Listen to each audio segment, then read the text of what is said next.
Beberapa dari kalian mungkin sudah kenal sama motor 250cc 2 tak yang legend, kayak NSR 250, TZR 250, RGV RS 250, sampai KR seriesnya Kawasaki. Beberapa juga saya lihat sudah ada yang bahas betapa eksotiknya motor-motor tadi, betapa gokil speknya, betapa detailnya part-part yang dipakai, aluminium, magnesium, single-sided swing arm, upside down generasi awal, dan lain sebagainya. Tapi sepengetahuan saya, belum ada satupun yang bahas tentang awal mula terkenalnya kelas 250cc yang sering dijulukin sebagai konsep race replika ini. Pabrikan mana yang pertama kali sukses bikin konsep kayak tadi? Kayak apa sih teknologinya? Dan seberapa mirip sama versi race-nya? Terus gimana perkembangannya sampai bisa jadi kultur tersendiri buat anak muda di Jepang waktu itu?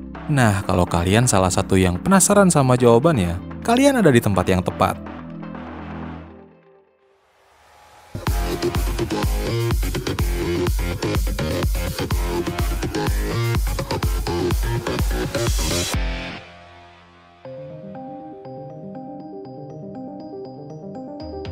Ngomongin sport bike 250cc secara keseluruhan, kelas ini sebenarnya sudah eksis dari lama banget ya. Dari yang klasik kayak Meguro Estrella 250 sampai yang rada canggih kayak RD 250 LC-nya Yamaha. Tapi kalau ngomongin soal konsep 250cc race replika, nah ini beda lagi ceritanya.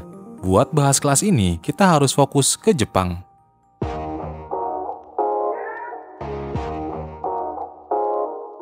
Tahun 82-83 dulu, ada banyak banget konsep sport bike 250cc baru. Yamaha punya RZR, Honda punya VT 250 sama MVX 250F, Suzuki punya RG 250 Gamma, sementara Kawasaki lagi dirumorkan mendevelop replika KR 250 Tandem Twin.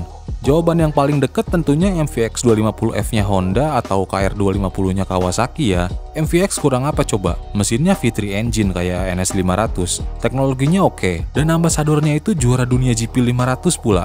Kalian bisa tonton di sini kalau penasaran sama mesin V3-nya yang unik banget. Terus ada Kawasaki KR 250 yang diklaim geng ijo sebagai replika motornya Anton Meng, juara dunia kelas 250 sama 350cc di musim 80 sampai 82. Silakan komen di kolom komentar kalau mau saya bahas juga di video selanjutnya. Tapi, ada dua kesamaan antara dua motor tadi. Keduanya itu sama-sama kurang laris di pasaran. Bahkan sekarang itu tergolong jadi motor kolektor loh, karena emang langka banget unitnya. So, kalau emang kurang laris, gimana ceritanya bisa bikin kelas ini jadi terkenal? Kan gak masuk akal. Nah, disinilah datang Suzuki RG 250 Gamma. Suzuki RG 250 Gamma ini aslinya nggak punya mesin ala GP 500 kayak di MVX 250F. Motor ini juga nggak punya aspek historis yang menang juara dunia kayak KR 250-nya Kawasaki. Tapi yang nggak kalian temui di kedua motor tadi, tapi jadi unggulan di RG Gamma adalah konsepnya. Karena motor ini didesain dengan filosofi ala motor balap tulen. Power setinggi-tingginya, bobot seringan mungkin, plus jadi yang tercepat di atas trek. Konsep RG 250 Gamma ini aslinya lahir dari RG 500 Gamma loh. Motor yang emang punya julukan sebagai replika GP 500 yang paling mendekati versi racernya. Kalian bisa nonton di sini kalau nggak percaya. Jadi ceritanya pas development RG 500 atau RG 400 Gamma, Suzuki itu aslinya punya side project untuk sport bike kelas 250cc. Dari code engineer Suzuki kayak Etsuo Yokouchi tentunya lebih memprioritaskan motor flagship kayak RG 500. Tapi di sisi lain, sosok kayak Shigeuji Odagi, produk planning Suzuki waktu itu, justru kepengen yang 250cc-nya ini jadi proyek utama. Alasannya ya simple, karena market share 250cc itu jelas jauh lebih banyak dibanding race replika 500cc. Setelah debat panjang milih yang mana, akhirnya diambillah kesimpulan. Kenapa nggak bikin sport bike 250cc yang punya konsep sama kayak RG 500 Gamma aja? Kan jadinya marketing happy, engineer juga happy. Dan itulah yang dilakukan Suzuki buat project 250cc-nya, yang kemudian dikasih nama mirip-mirip kayak big bro-nya di kelas flagship, RG 250 Gamma.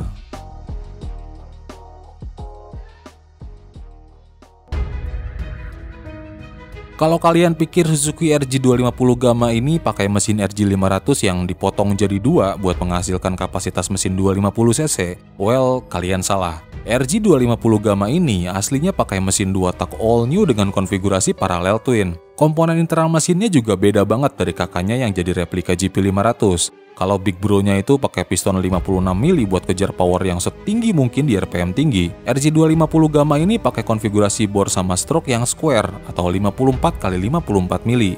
Tipe begini sudah familiar banget buat pabrikan asal Hamamatsu, soalnya sebelumnya mereka sudah sering banget pakai ini di motor dirt bike kelas 125cc.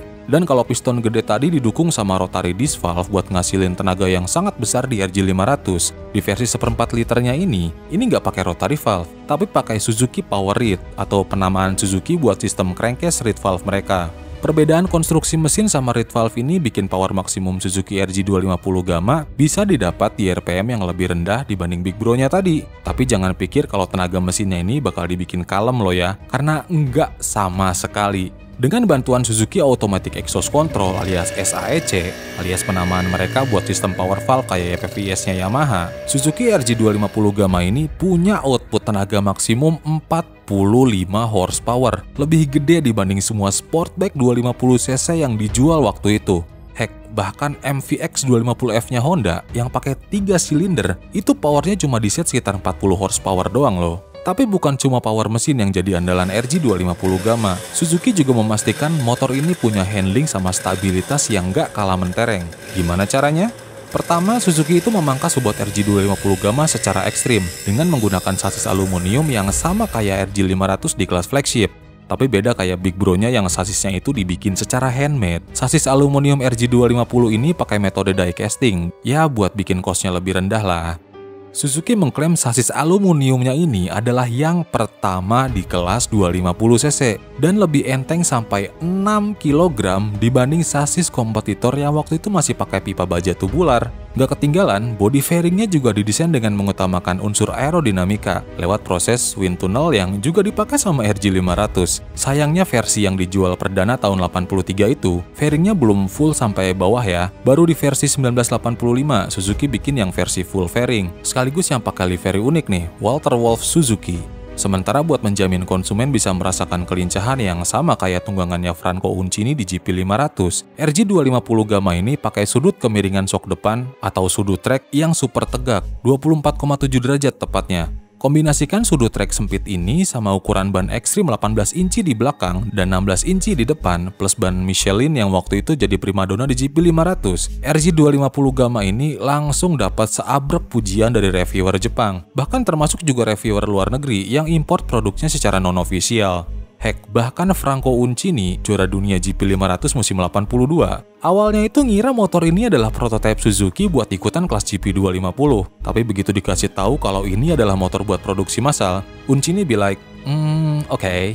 Sebenarnya buat ngelihat keunggulan konsep RG250 Gamma ini dibanding kompetitor itu gampang banget. Kalau kita bandingin power sama bobot RG250 dibanding motor JDM lain yang beredar waktu itu, kayak MVX, VT250, sama Yamaha RZ250R. RG250 Gamma ini punya bobot yang paling enteng, sekaligus yang paling gede juga powernya. Artinya apa? Ya, itu artinya RG250 Gamma punya power to weight ratio yang paling gede dibanding sportback 250cc JDM lain waktu itu. Gokil nggak?